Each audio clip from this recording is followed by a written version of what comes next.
Drop at Home in the Divine Will from the Dropbook series by 7 Drops, based on the writings of Luisa Piccarreta.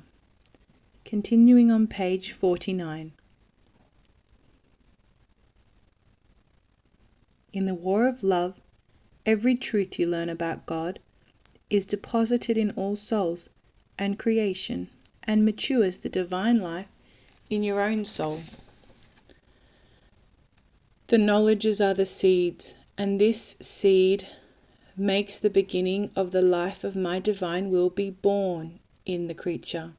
The knowledges, each of them, will be like many sips of life that will form in the creature the maturation of this divine life. My knowledges about it will mould souls, and with their touch they will extinguish the evils of the human will. Now, by having told you so many knowledges of my divine will, it was not in order to give you some beautiful news. No. It was in order to form the science of it, first in you and then in the midst of the creatures, so that once this science, divine and all of heaven, is known, it may make the life of the divine fiat mature and may form its kingdom.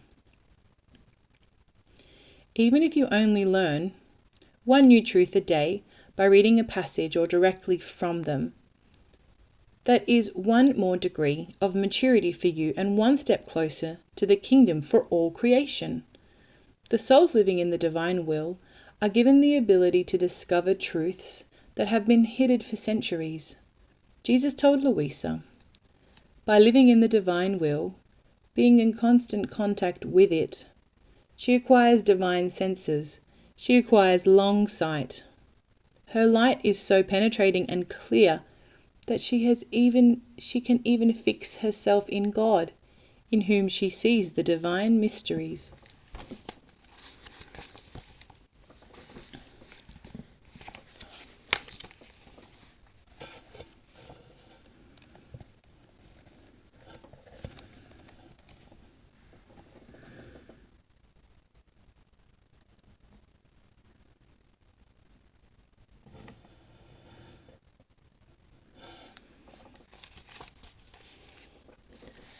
"38 years before Luisa wrote her last passage in volume 36, Jesus told her where he was taking her. He says, "The height of the perfection of a soul undone in my will is such that she reaches the point of operating like God. And this is no wonder, because since it is no longer her will that lives in her, but the will of God himself, every amazement ceases. She possesses the power, the wisdom, the sanctity, and all the other virtues that God himself contains. It is enough to tell you that you may become enamored and cooperate as much as you can on your part to reach such a point, that the soul who arrives at living of my will alone is queen of all queens, and her throne is so high as to reach the throne of the Eternal One. She enters the secrets of the most august Trinity and participates in the reciprocal love of the Father, of the Son, and of the Holy Spirit. Oh, how all the angels and saints honor her. Men admire her, and the demons fear her, seeing the divine being in her." Luisa's immediate response to Jesus is our response too. "Our Lord, when will you make me arrive at this, since by myself I can do nothing?"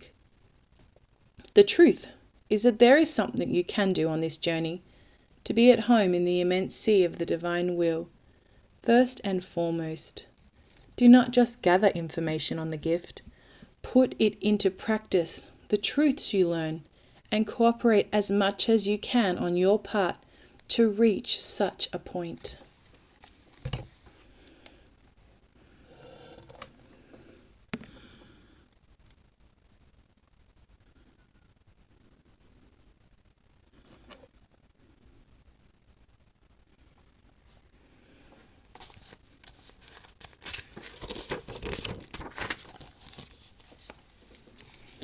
The Jews prayed for the Messiah for hundreds of years.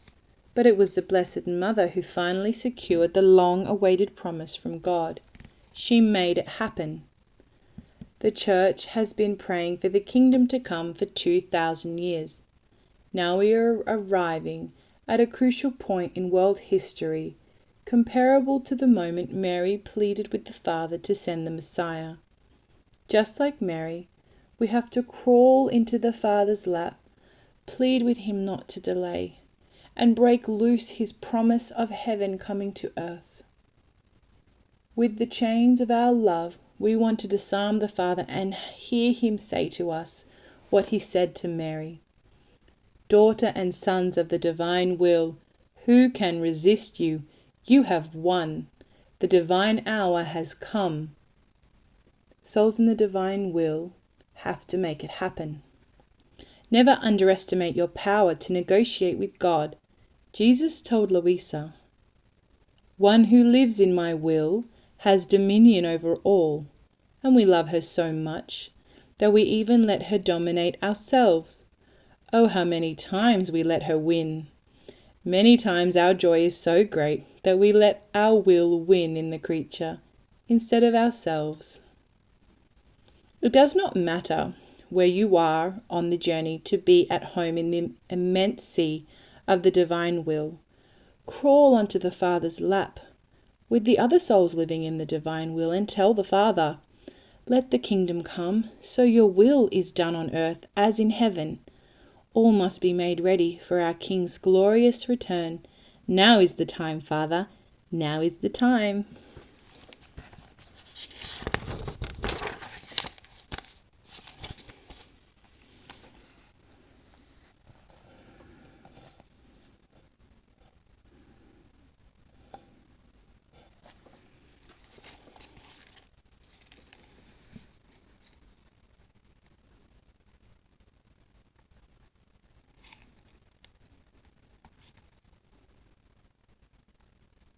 When we've been there 10,000 years, bright shining as the sun, we've no less days to sing God's praise than when we'd first begun.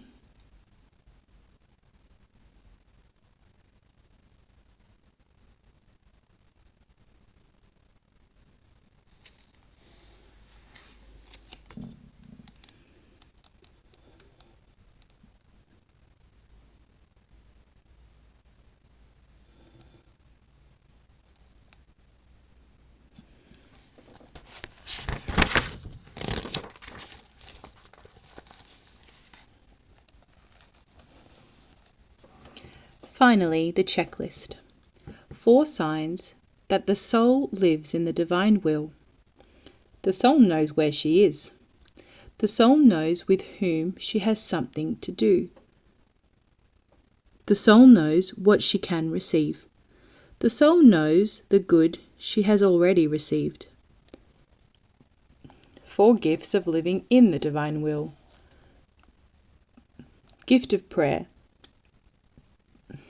The prayer of the soul becomes universal, and each time she prays, she has such power that all things pray, even God's attributes. The gift of love. The soul loves with a new, ever-growing, continuous love. The gift of inseparability. The soul is in a union with God, so that she arrives at the point of feeling God's life more than her own. The gift of triumph. The soul is made triumphant over all, triumphant over herself, triumphant over God. All is triumph in her, triumph of graces, of sanctity and of love. #The Divine Will rocks. The end.